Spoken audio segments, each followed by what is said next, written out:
Hamas की धरती को मिटा देंगे सारे आतंकी, हमारे लिए मुर्दा। नेतन्याहू की नई चेतावनी, अब तक क्या हुआ?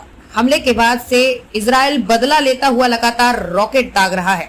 प्रधानमंत्री बेंजामिन नेतन्याहू ने सार्वजनिक रूप से हमास को कुचलने और नष्ट करने की कसम खाई है।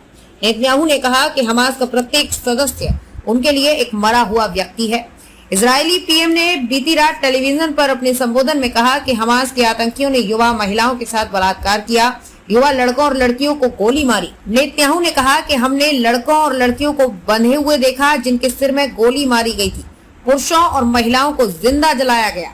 बता दें कि अब तक की लड़ाई में इजराइल और हमास दोनों के कम से कम 2300 लोग मारे गए हैं, जिन्होंने कहा कि हमास की यह हरकत अब माफ करने लायक नहीं है, अब कोई जिंदा नहीं बचेगा। वॉर कैबिनेट का गठन, नेतन्याहू ने हमास से लड़ाई बढ़ने के बाद वरिष्ठ विपक्षी नेता बेनी गेट्स के साथ हाथ मिलाकर एक वॉर कैबिनेट का गठन किया है। ये केवल युद्ध पर ध्यान केंद्रित करने के लिए गठित की गई है। इजराइल के रक्षा मंत्री योव गैलेंट भी इस विशेष कैबिनेट का हिस्सा है।